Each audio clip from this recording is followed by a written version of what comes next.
Good morning, good afternoon, or good evening, depending on where you are in the world. And welcome to this webinar today on Hong Kong's new tax concession initiative for ship leasing. My name's Marcus Han, and I'm the editor of Seatrade Maritime News, and I'll be your moderator for today. Just before we get underway with today's discussions, I'd like to make just a few announcements so you know how to use the console and everything else. This webinar is designed to be interactive. There's a docker widget at the bottom of your screen that will allow you to learn about today's speakers, download resources, share this webinar via social media outlets, and participate in the Q&A session that takes place later in the presentation. Towards the end of the webinar, we will ask you to complete our survey found on the right-hand side of your screen. Please take a minute to fill this out before leaving us today, as your feedback will provide us with valuable information on how we can improve future events.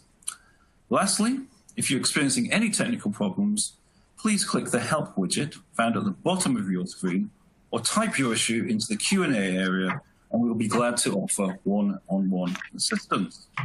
Now, thank you. I'd like to move on to today's main topic of the webinar, which is brought to you by Invest Hong Kong, the Hong Kong Maritime Port Board, and Seatrade Maritime News. For the next hour or so, we are going to be taking an in-depth look at Hong Kong's new ship leasing tax concession initiative, which came into effect on the 19th of June this year. As I'm sure you all know, ship leasing is one of the fastest growing forms of ship finance, and the Chinese leasing houses have been taking a leading role in the growth and development of this form of finance. As a global maritime and financial hub, Hong Kong represents an ideal location for conducting ship leasing business, and this new tax concession initiative adds a new dimension to this proposition, and that's what we're going to be looking at today. I am delighted to introduce our expert panel, who will be taking us through key aspects about the concession and answering the questions that I'm sure that you will have from of our speakers today about this topic. So I'd just like to introduce, firstly, Benjamin Wong, who's head of the Maritime Cluster, Invest Hong Kong, for the government of Hong Kong Special Administrative Region. Good afternoon, Benjamin. Good afternoon. And I'd then like to introduce Rosita Lau, partner with Ince & Co, and an appointed member of the Hong Kong Maritime and Port Board in her personal capacity. Good afternoon, Rosita. Good afternoon, Marcus. And lastly, and certainly not least, I'd like to introduce Bill Guo, who's Executive Director of Shipping for Icbc Leasing. Good afternoon, Bill. Hi, hello everyone. This is Bill. Okay. We've had a few technical problems, so Bill will just be on audio and not on camera, but I'm sure that's not going to affect anything in terms of the content that you're going to get today. I'm not going to give full bios of the speakers, but you can, if you want to learn more about our speakers today, you can visit the bios widget on the screen there. Now, just to give you a little bit of an idea of the format for the next hour or so, what we're going to be doing, I will be asking Benjamin to make a brief introduction to Hong Kong's new tax concession for ship leasing initiative, and then I'll be asking each panelist in turn a sort of opening question to give us a little opening statement before we move into a Q&A session. And I urge you all to get involved, ask questions. This is a great opportunity to find out more about this exciting new initiative. With that, I would like to pass over to Benjamin for the introduction. Benjamin. Thank you, Marcus. Yes, so I will just go through one slide very quickly so that I can set the scene for the audience, because some of the audience might have been reading through the tax regime already, but some of them, they may not have the details of it. So I would like to briefly go through that. Now, this tax regime actually has just been passed and actually is effective since June. So actually it's only months old. In other words, very new. So it covers two types of companies. One is the ship leasing companies, the lessors. The other type is the ship leasing managers. For the ship lessors, now it covers the operating lease and also the finance lease. And the tax rate it is 0%. Whereas for the ship leasing manager, which should not be confused with the ship manager, because the ship leasing manager is specifically managing the lease for those assets. If the ship leasing management company is part or within the same group with the lessor, then actually the tax rate is also 0%. However, if it is managing the ship lease for third parties, then the tax rate will be reduced by half from 16% to from 17% to 8.25%. So actually, this actually is something that which is very new, and we hope that we will have a very good discussion for the rest of this session. Thank you, Marcus. Thank you, Benjamin, for that excellent introduction. Okay, as I said, I'm going to sort of turn to each panelist to ask a question. And firstly, I would like to turn to Bill Guo from Icbc Leasing. Bill, as someone representing shipping for a leading lessor in the industry, could you say a little bit about what makes Hong Kong an attractive location to do this kind of business? Thank you, Marcus. I think Hong Kong, first of all, geography speaking, is just next to the mainland China. So, if we have any kind of the problem, in terms of the technical problem or the legal problem, we can take about 3 hours and, flight time from Beijing to the Hong Kong. Even we can come back on the same day back to Beijing. So, geography speaking, it's the ideal place and for the mainland bankers on the mainland financial leasing companies to have like their international contact as a hub. So that's first one. Second one about the tax reason. So we know about that Hong Kong is a low tax and the free zone area. It also from the shipping perspective, and it's also one of the largest shipping ports in the world. And historically speaking, there's a lot of the lawyers and the financial bankers and stationed in Hong Kong, specifically working for the shipping industry. So we can access the professional people and easy, to involve in any kind of the business case if we need to discuss right away.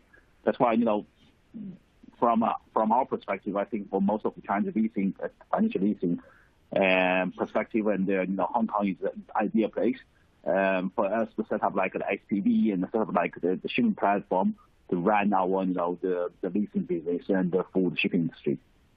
And that's even before the Benjamin mentioned about the tax and the new tax scheme. So after the new tax scheme, I think that from our perspective at least, we think we should do more, and also we could do more in Hong Kong. For example, we might set up like the small and the rep office, or even like extend to be the small office, and maybe eventually become like a subsidiary company of Icbc Leasing in Hong Kong to working on the shipping industry. Like 2 years ago, the Hong Kong government released the special tax scheme for the aviation business. So really, I would say attract lots of the leasing house set up their companies and subsidiary companies in Hong Kong for aviation. I would say I think it's very similar in the steps, and for Chinese leasing house, we will do similar in the setup or the organization setup in Hong Kong for shipping as well. So that's my general comment for Hong Kong. Thank you, Bill. Thank you. That gives a very good sort of view as to why Hong Kong is a good location for ship leasing, and sort of builds on that sort of the introduction from Benjamin. I would now like to turn to Rosita Lam. Rosita, you're both a shipping lawyer and an appointed member of the Hong Kong Maritime Port Board in your personal capacity, and someone who's participated in making this concession become a reality. And as I know, you've also worked on making the initiative for Hong Kong's marine insurance become a reality in recent years as well. So coming to this one, this initiative, what do you think about this new concession regime from a legal perspective? Rosita. Hi, thanks very much, Marcus. Very happy to be here and to share my view with everybody. Now, first of all, I think this is really a good news. Hong Kong and the whole world, we have been really having a very depressing time in the past few months, since December or January this year, December last year. And this piece of law actually brings a lot of fresh air something enlightening, something happier for everybody. And this is a long-awaited piece of legislation, because putting aside all those good things that Benjamin and also Bill have mentioned, don't lose that we are talking about a piece of legislation. We are talking a piece of rather complex, very refinedly written piece of law, and in the form of an amendment to the Hong Kong Inland Revenue Ordinance. So Bill had mentioned and Benjamin had mentioned about this piece of legislation, and Marcus mentioned that it came into force on 19th of June.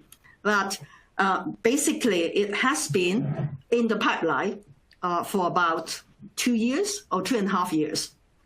Just give everybody a little bit of background is about 3.5 years ago, I was in the working group, working to producing a report to the government as to how to develop Hong Kong's marine insurance. So all our recommendations have been adopted in the policy address of the chief executive in 2018, and we have been implementing that. Then came this bringing some sort of tax concession to ship leasing industry in Hong Kong. That was produced in a report of the Hong Kong Financial Services Development Council's report, and that was included in the policy address of 2019 as a product of the joint force of Hong Kong Maritime Board and the Hong Kong Financial Services Development Council.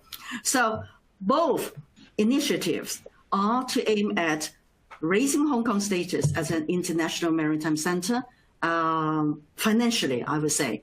And it is part of the, in a broader picture, is because we are having that Greater Bay Area initiative as well. And we are looking outward. That is, we want to enhance Hong Kong's status as an international maritime center. But coming back, this time, unlike last time, enhancing the Hong Kong maritime insurance industry, we haven't got any new law being passed or enacted. But this time, we're talking about a very serious piece of legislation in the form of an amendment of the Inland Revenue Ordinance. Now, from a legal perspective, I would say as a shipping lawyer and as a appointed member of the Hong Kong Maritime Board, I would say that it's a piece of very, very refinedly written legislation. We have terms like qualifying shipping lessor, qualifying shipping leasing management, qualifying shipping leasing management income, and qualifying leasing activities. So don't lose sight of all these very important wording. So that's why I've been receiving a lot of inquiries from ship operators, ship managers, ship agents, ship owners. They all ask, Rosita, am I one of them? So you have to look at, in particular, it's not a very long piece of legislation altogether, about 54 pages, but you really have to focus on the definition clause, Section 14P, Section 14T, Schedule 8C, and Schedule 17FA.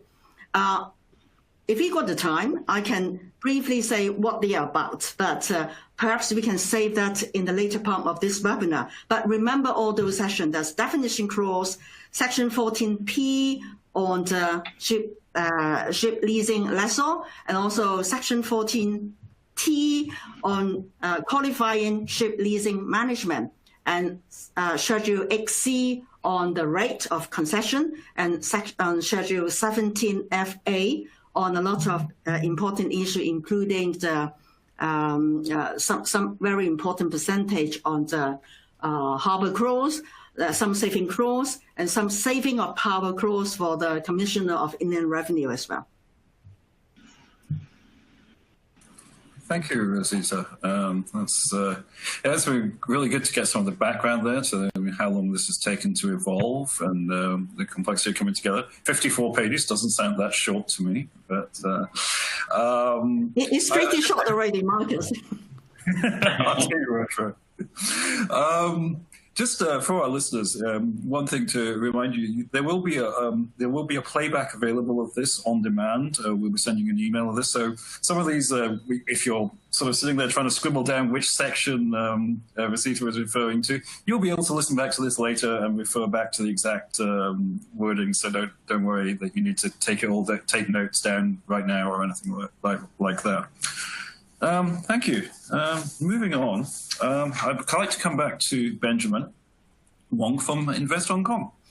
Now, this is actually something that Bill mentioned when he was speaking before, and that was Hong Kong has enjoyed considerable success with its aircraft leasing concession. I'm just wondering, do you anticipate a similar level, kind of a take-up and so forth for shipping? Right. Thanks, Marcus. Yes, actually, our Transport Bureau and the Inland Revenue, they have been very busy for the past few years to prepare for these two tax regimes. We had the aircraft leasing tax regime out about 2 years ago. Now, as you said, actually, we've got quite a bit of a very strong success now with this ship leasing tax regime. After the ship leasing tax regime is out, actually, I've got quite a lot of comments from those aircraft lessors, because what they're saying is that the aircraft tax regime, actually, the tax rate still they have to pay tax is about 3% of their leasing profits. However, the ship leasing tax rate is 0%. So actually, they're saying, why do they have to pay 3%, whereas the ship lessors doesn't have to pay anything. But anyways, now for the aircraft leasing, now aircraft and ships, they are very similar assets. They are both very long-term assets, mobile assets, very capital intensive, and very international. However, the market is very different. The aircraft aviation market is much simpler. For the manufacturers, they've got two major ones. One's Boeing, one's Airbus, one in the United States, one in Europe, in France. However, if you look at the ship manufacturing, is all over the world. And also in terms of customers, you've got the airlines. You've got a few for every country. But then for ship operators and owners, you've got a lot all around the world also. So it's a lot more complicated. Now, for the ship leasing, the government actually is planning or forecasting that in 10 years' time, we should be able to capture about 12% of the world market. So I think this is something that we are quite confident about for a few reasons. Now, for the gravitational pull of the shipping market and also ship leasing market, actually is much stronger than aviation. Because now if you look at the ship manufacturer, we've got 90% being built here in Asia already, China, Korea, and also Japan. And then if you are looking at the ownership, 50% of that is in Asia, around the world. And also in terms of the ship leasing companies, actually the Chinese lessors participation is also very strong. So all this is pulling the business to Asia, to China. And besides that, now for aviation, for aircraft leasing, there are a few major hubs. The biggest one is Dublin. And then we have Tianjin for the Chinese market. We have Singapore and now also Hong Kong. However, for the ship leasing market is quite different because, for example, London is very strong in financial services. It's got a lot of European owners also. However, and also very strong professional services in terms of legal and accounting. However, in terms of leasing companies, they have a few, but not that many. Whereas in Shanghai, you've got a lot of Chinese owners and also Chinese lessors. However, in terms of the financial market, it's lacking the international aspect, and also the professional services, legal and also accounting actually is also quite similar to the financial market. Now, whereas Hong Kong and Singapore, we are quite similar in terms of that we've got some owners and also some participation of lessors in Hong Kong, but mainly just using the platform without a physical presence. But then, of course, on this, we believe that Hong Kong has a much stronger financial market to support the leasing activities. So that's why we are very confident that we will be able to be as successful as our aircraft leasing tax regime, if not even better. Thank you, Benjamin. So that's very interesting to get that sort of comparison with the aircraft leasing market. It's not something I don't think I've ever actually heard that before. So it's and 12%. That's quite an ambitious figure. Good luck with that. Being a journalist, I can't help but ask, what is the percentage at the moment? Would that be a number you'd know? I don't have a number of the percentage right now, but then if you look at a lot of the biggest lessor actually Bill would be able to give you a figure of how many SPV they have here in Hong Kong already, because actually they have the Hong Kong platform even before we have this tax regime. And same for other major Chinese lessors. So I think this is actually, we've got a head start on that because aircraft leasing, actually, before we started, the presence in Hong Kong was minimal. Whereas the ship leasing, we've got a very strong presence in using the tax, the platform already before the tax regime. Okay, thanks. That's interesting. The comparison I find actually quite fascinating. Okay, we are going to move on to the question and answer portion of our event. So thank you for those insights, Benjamin and Rosita and Bill. As a reminder to all of those who dialed into this webinar, you can participate in the Q&A. Just type your question into the text box located on the right of the presentation window, or click the Q&A icon at the bottom of the screen. I noticed some of you are already doing this, and I'm seeing some questions coming in. That's great. The whole point of this, we want it to be interactive. We want your participation. If we are not able to answer all the questions that do come in today, we will forward these, share these with our speakers afterwards, and hopefully they can reply to them offline if they have the answers to those. So with that, I would like to move into the Q&A portion of this webinar. And I think one of the things that came through, particularly I think from Rosita's presentation, was that this is quite a complex piece of legislation. And who qualifies and who doesn't. So I was wondering, is this concession better suited to certain types of owners or sectors? As well as other particular companies this would be an ideal fit for in shipping, or is it open to anybody? How does it really work? I'm not sure. Benjamin, maybe you'd like to address that. Okay, for this actually, I think for the tax regime, for leasing actually, it provides better liquidity and also greater flexibilities in the repaying option. And also cash expenses, and actually it could lower the financing costs. So actually really it depends on the company's model because now for some companies, actually maybe they have very strong financial position, and actually they don't need to use the leasing option. But then there are some other companies that they would like to have a lighter liability section on their statements. So actually, for those companies, actually it will be a very good options for them to use. Actually, I think when the leasing method first came out, I believe there were some companies or some people in the market. Actually, they were concerned on whether it would be too easy for companies to get the money and build ships, because if it is too easy, then you will be flooding the market with too many ships. However, I think over the years, actually, it's proven that owners actually they are very sensible and also very business astute people, that they are actually measuring different options. So I think actually is working quite well. Now, of course, for the tax regime,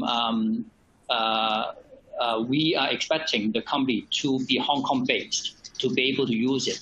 And then, of course, Rosita also mentioned about some elements which are needed for the companies to be able to qualify for that.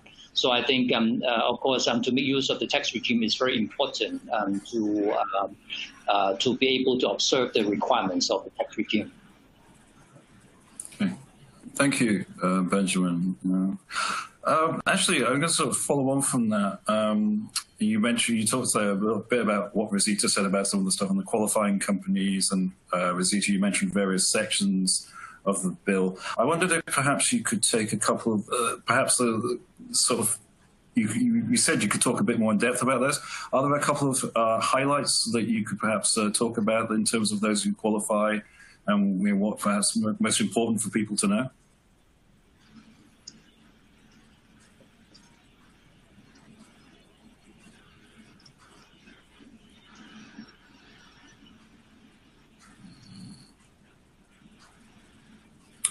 Rosita, I don't think we can hear you.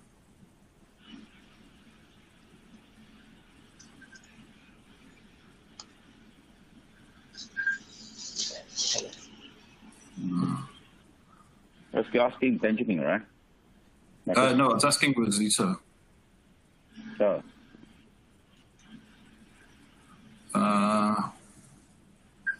Okay.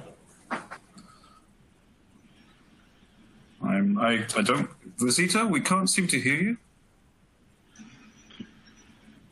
That's about me.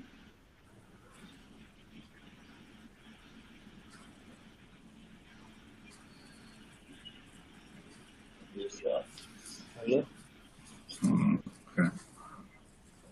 Let me just.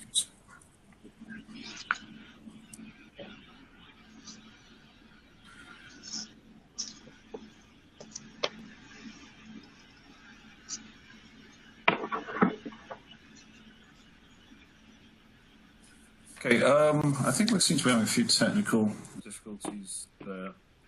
I'm just actually going to turn to Bill briefly.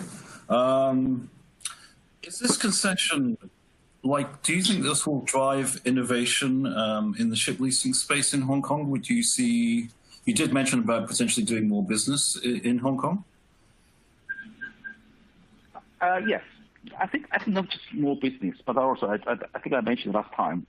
I think it's also a good opportunity for the mainland Chinese-based Chinese leasing house to access more talented people in Hong Kong. So it's just not financial benefit, but also the talent resources benefit as well for the Chinese leasing house.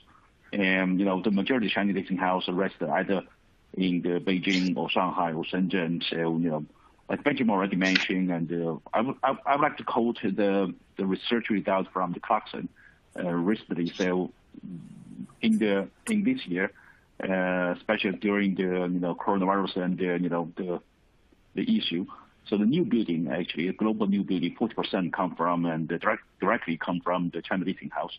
I mean, for the global new building. So all these new buildings and the majority come from what we call the operation leasing, so which means the China leasing house puts the order directly to the Chinese, not just Chinese leasing, Chinese shipyard, but maybe also the Japan or the Korean shipyard. Like Benjamin just mentioned. So and if we do the operation leasing, and Hong Kong would be the ideal place for us to set up SPV there, and so puts the ship and the management and the ownership in the Hong Kong platform. So and then this new and the tax and the scheme would be beneficial for the holding company who had the real business and the lessor in Hong Kong, and to enjoy the benefit of the tax. But also with more business and even there's more SPV set up in Hong Kong, we definitely need people physically stay in Hong Kong, not just people stay in Beijing or Shanghai or Shenzhen. But we have to put people physically in Hong Kong, which means that we also to increase the attraction to the local Hong Kong local people to join the leasing business, to like we have done in the aviation business side. So for example, like Icbc Leasing, we have about 20 people for the aviation office in Hong Kong already. Of course, I would not say that we have the same amount of people very soon, but we look to do similar kind of expansion in Hong Kong in shipping as well in the next few years to grow the business. And also Hong Kong is a visa-free area, which means for the European ship owners, so they can easily travel to Asia, and Hong Kong is definitely one of the stations for them. So, and if we had people there, you also for both sides to have the face-to-face meeting talks, and of course you have after coronavirus and after this travel and the limitation to be removed, and then people have more free to talk. So, the mainland China, you have to apply visa, so it's, so that's always some kind of a technical problem for them to have a face-to-face meeting. And that's why I think for more in the China leasing house to think about to have like a small office and just not just to have like the shipping platform, the lessor, especially in Hong Kong, but also have the office and have the people there to run business. Of course, because Hong Kong is also have a very strong legal team there to help us working on the legal document. And again, the face-to-face meeting with the legal cooperation would be enhance the efficiency of both sides. So again, it's very, very good. I would say motivation for China leasing house to further utilize, because we already taken advantage of Hong Kong, but I think there is more opportunity and there in Hong Kong as the shipping hub. That's my comment, Marcus. Thank you, Bill. So sounds like we should be seeing more activity in leasing, more offices and people being employed in Hong Kong, which is especially once we've got past this situation with the virus, as you say, and we can travel more again. So it's all. Yeah, I think as Rosita said, this is some good news to sort of hear in these current times. Gonna try and come back to Rosita, who seems to be hopefully back online now. Just asking you before, you mentioned various sections of the legislation earlier on and who qualifies. Are there particular sections that you would like to highlight that you feel that our listeners should know about today? Yes, I just want to very briefly mention and highlight some of the important definitions, some of the important terminology, and there may be some traps there. So, going to be enjoy the benefits by this tax concession, must be very careful about what I'm going to say in the neatness. First, not ordinary ship manager and not ordinary ship lessors. Ultimately, this tax concession legislation. You got a qualifying ship lessor. To do that, you have to make sure that a person, it's very interesting because the law defines ship lessor as a person. And then, under the term person includes an individual and also a natural. Going back to 14P, when we talk about qualifying lessors, is merchants, 商人, or in 普通话, 商人, Cantonese 商人, in a corporation. So first of all, I'm sure whether an individual, a natural person, can really to be a ship leasing lessor or not.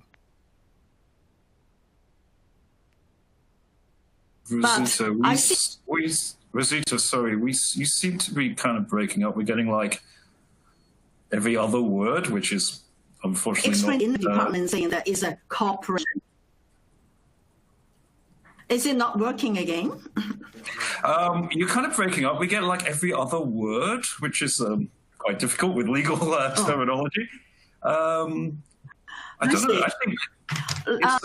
Okay, I'll try to fix it, but you can go to another speaker first. Could you do that? And I'll try to fix it at my end to see whether I can fix it. Strangely, you now sound fine. Actually, do you just want to try now? Because you actually sound fine now. Is it okay now? Yeah, you sound fine now. Yeah. Okay, I'll just continue and I will just be very brief. First of all, thank you. Sorry about that.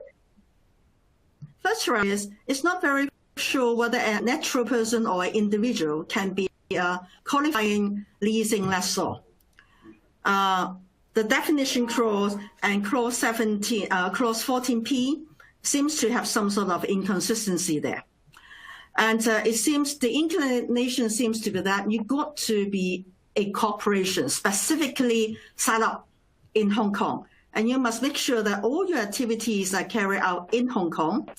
But the vessel concerned must be trading outside the waters of Hong Kong. So you got to be very sure about activities, management, and control got to be in Hong Kong. But the vessel involved got to be sailing outside the waters of Hong Kong in Maine. And secondly, to be a qualifying ship leasing managers, you got to be basically solely or mainly managing the ship leasing lessor. So you're a separate layer. You got to manage the ship lessor. And again, you must have all your important administration, management, decision-making, all these things, activities, all done in Hong Kong. But then the vessel you manage got to be sailing outside the waters of Hong Kong.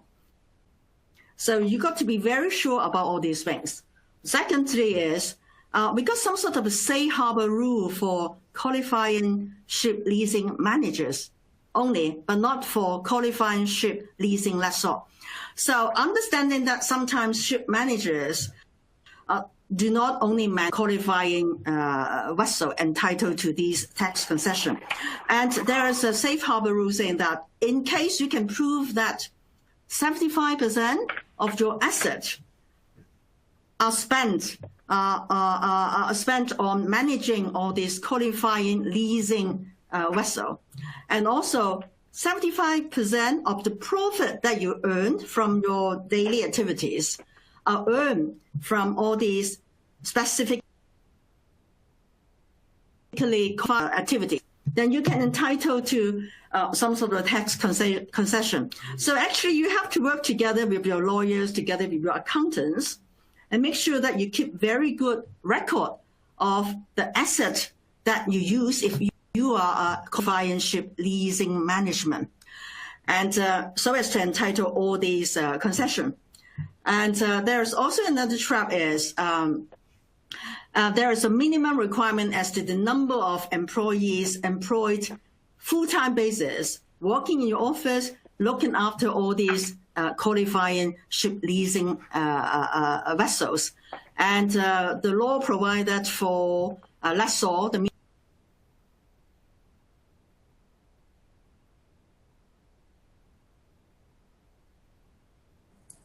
Okay. Sorry, we seem to have lost Rosita at the point of the word lessor there. Rosita, I'm not sure if you can hear us, but we seem to have lost you again. Obviously, I think your internet connection isn't totally stable. Okay. Marcus, maybe I'll just pick up what Rosita left off. Sure. And Rosita was talking about the minimum number of employee that actually refers to the substantial activities requirements of the qualifying law. Now it has two conditions. Actually, one is on the full-time employee, and the other one is on the annual operating expenses. Now for the lessors, the requirement is that the minimum number of full-time employee has to be 2 people. And then for the annual operating expenses, it should be no less than $1 million. And then for the qualifying ship leasing companies, the minimum number of full-time employees should be at least 1 person. And then for the annual expenses, it should be at least 1 million Hong Kong dollars. So this is the requirements needed to satisfy the substantial activities requirement. And then, of course, there is also the central management and control has to be done in Hong Kong. So these are the requirements needed. And I think Rosita actually could explain a lot better than me, but it's unfortunate that we lost her here. Yes. Thank you, Benjamin. May I ask a quick question? It's about the 2 people full-time working in the Hong Kong. Would be the the mainland Chinese people would be also count into this qualification? I mean, if we transfer the 2 people from Beijing to Hong Kong, get the working visa, would be counted as the full employee people there? Yes, and yes, they will be counted as 2 people in Hong Kong. And some people may also ask, what if they are traveling extensively? That's also okay, because actually, as long as they can prove that their base is here in Hong Kong, then actually there will be no problem. So this is also required to have like I would say the permanent ID and local people. We could have like an overseas people there. Just the working visa also be counted. Is that right? Correct. That's right. Okay, thank you. Thank you. Thanks, Benjamin. No, that's all. I think that's good to clarify, actually. I mean, shipping is such an international business, and you have people traveling and who work in countries across the globe. So it's very good to know that. And thank you, Benjamin, for picking that question up there in the middle. Hopefully, Rosita can get back online shortly. I just want to pick up a question here, which kind of, I guess, almost follows up from this. This is coming from the audience. He was asking whether an asset-light owner who has a charter or disponent owner, would they be entitled to this concession, or do does it work for the charterers? Actually, for the charterers, now there is also another tax ordinance in Hong Kong which covers some other parts of shipping business, which is the Section 23B. So actually, this covers the conventional or traditional shipping activities. Actually, I mentioned that before we have this tax regime, actually, there, like Icbc and other, let's say, 23B things. So actually, this covers the conventional or traditional shipping activities. Sorry, they have been already using the Hong Kong tax regime. So what they were using was actually 23B. So actually 23B should be the ordinance that is being used for activities which is mentioned by Marcus Yu just now, that they are covered by that tax concession instead of this shipping review. Thank you, Benjamin. So it's actually covered under a different part of the law. And Rosita, I believe we have you back again. Can you hear me now? Yes, we can. Benjamin sort of picked up. Yes, we can. Can you hear us? I'm so sorry. I don't know what happened.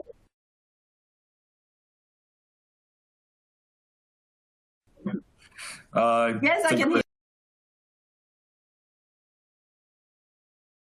you. Obviously, technology always has its problems. Well, it does sometimes. Benjamin sort of picked up where we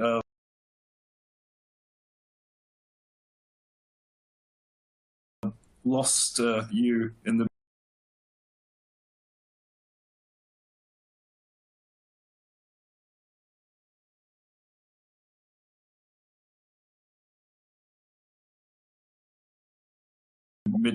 mid answer. So Benjamin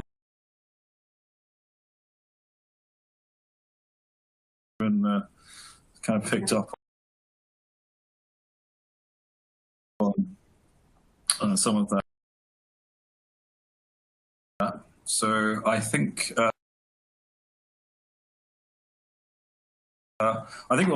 we'll carry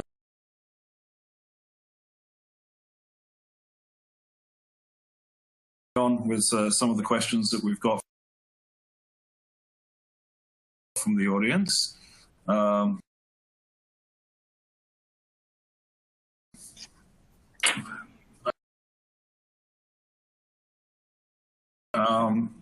Okay.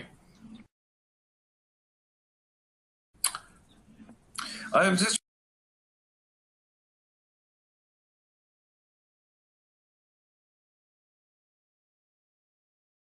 just actually with those who have existing leasing business in Hong Kong.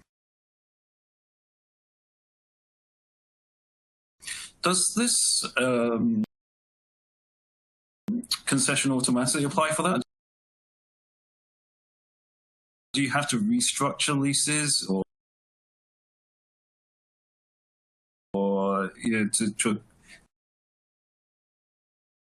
to sort of fit with this new concession? Or how will this work for the existing ship leasing business?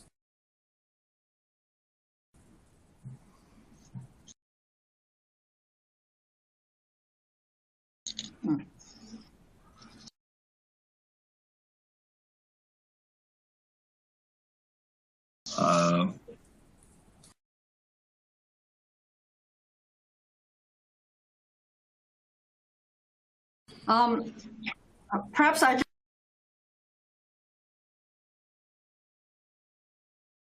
just briefly say a few words. The law came into force on 19th of June. It has retrospective effect. That is, the tax concession will be given to transaction that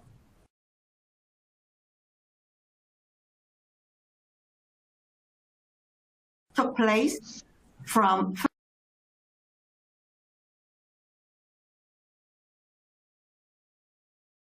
1st of April 2020. So if your profits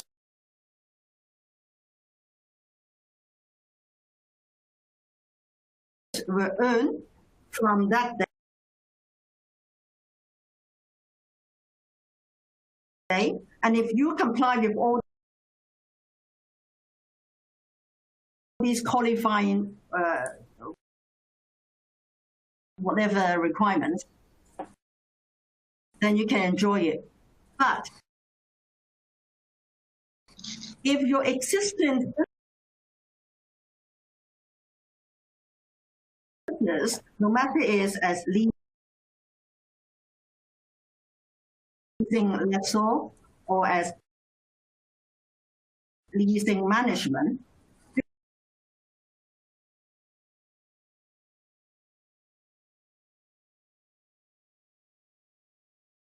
do not comply with all these requirements. So you either have to restructure your business, otherwise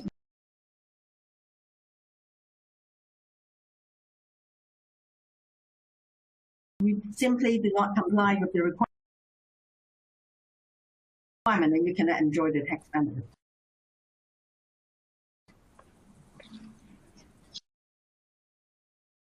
Okay. Thank you. Thanks, Rosita. I think this was actually an inevitable question that someone was going to ask, and I'm going to ask it to Bill.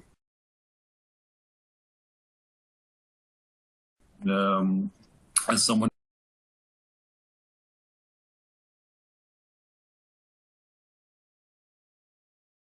who's in the leasing business, and that is, how does the Hong Kong concession, the new concession, compare with that that's offered by Singapore?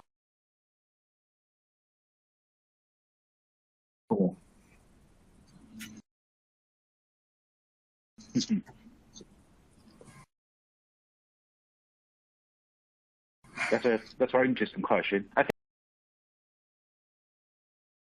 think it's not just Singapore. Like I mentioned,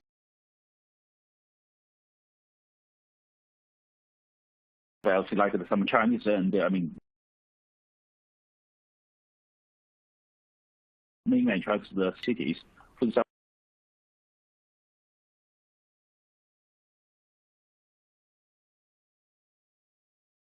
like Shanghai. Shanghai released a new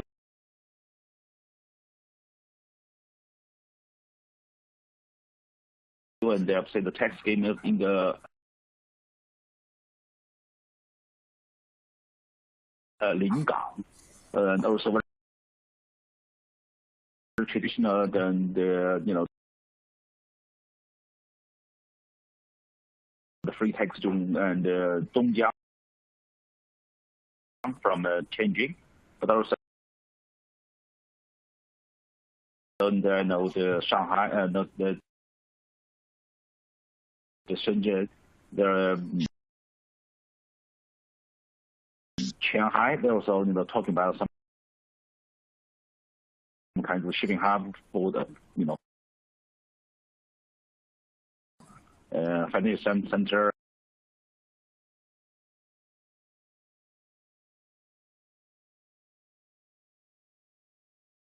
And some lots of the scheme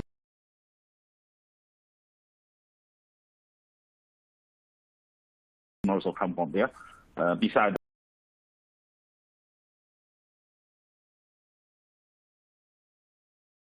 I think that's Singapore as well. So I've said,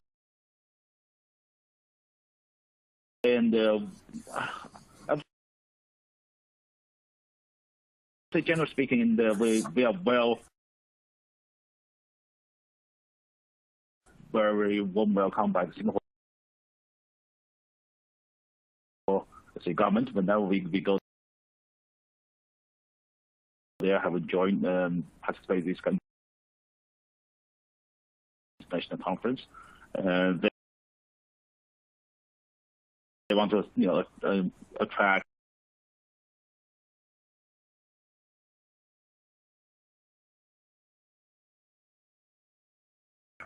more capital and into Singapore, especially in the shipping business.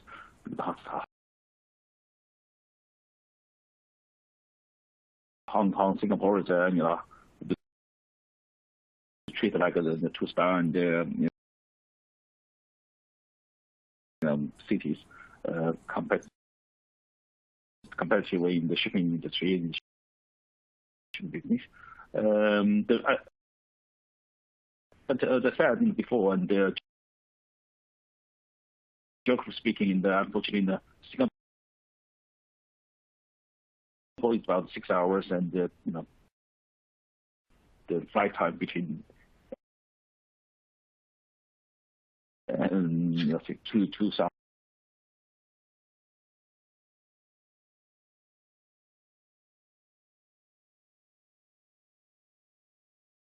To Beijing and to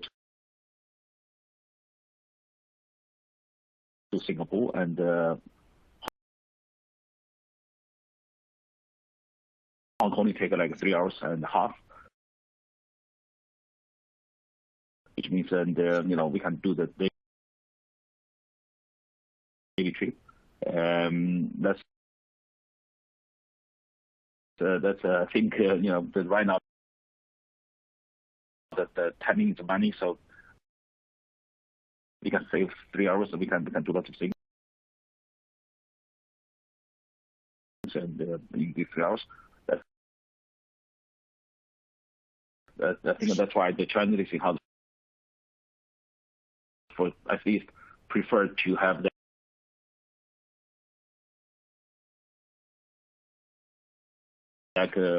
subsidiary company in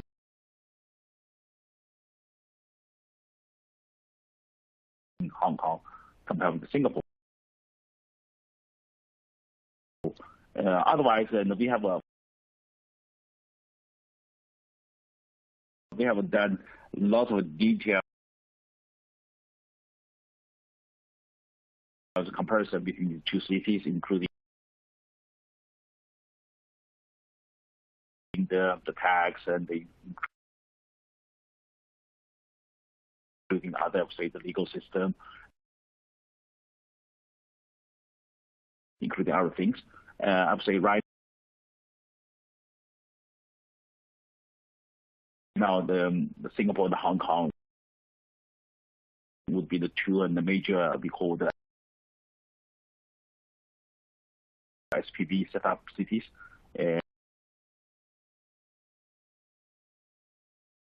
And for us also, I think for the rest of the vessel, right now in Asia, especially for when we do the operation leasing, and when we have our own new order,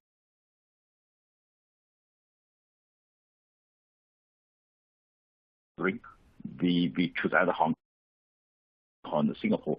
Again, the reason Hong Kong is easier, because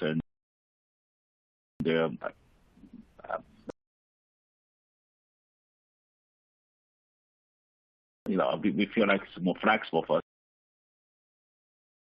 to go to Hong Kong, because we don't need for the mainland Chinese people, we don't need a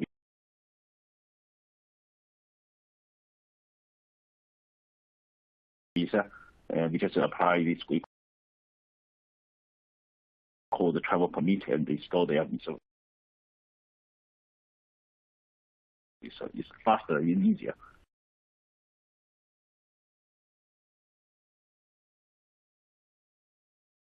Singapore still be, it's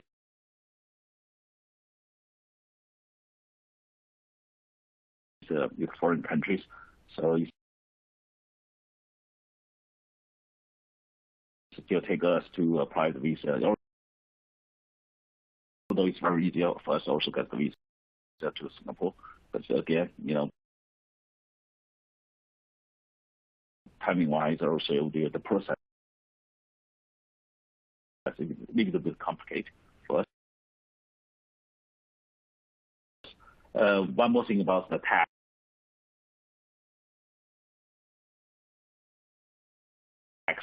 Hong Kong has already had a tax agreement with the mainland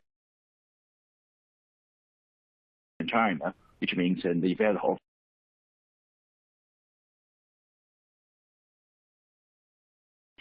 in China,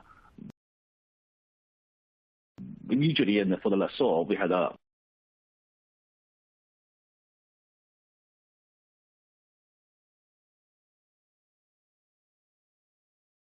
we rest, for example, like Icbc Leasing, we rest in changing, but we have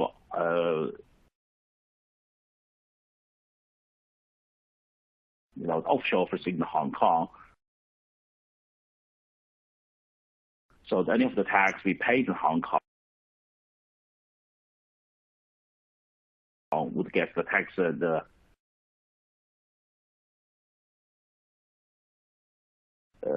waiving agreement in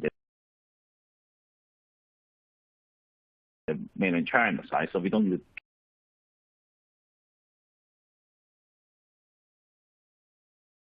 to pay two tax, pay tax in two sides. So that's a lot.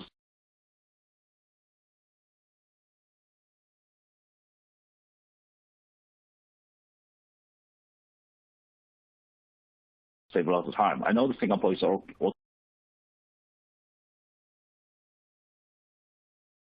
on that, but the Chinese government and most of the cities had more clear, say, the tax agreement with Hong Kong government.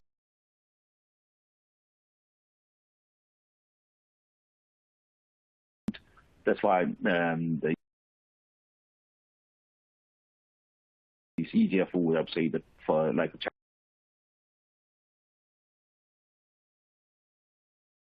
China leasing house, the lessor had headquarters in Tianjin or in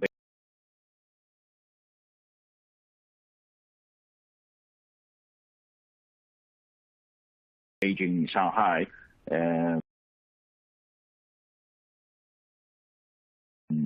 for the overseas business.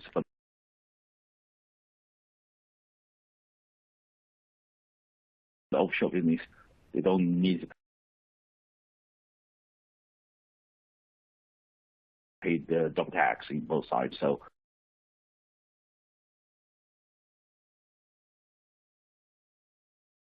that's really convenient for, say, for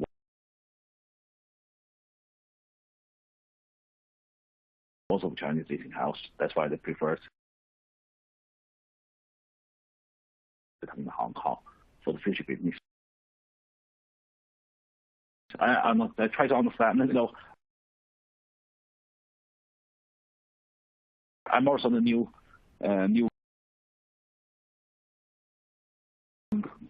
lender for this and the new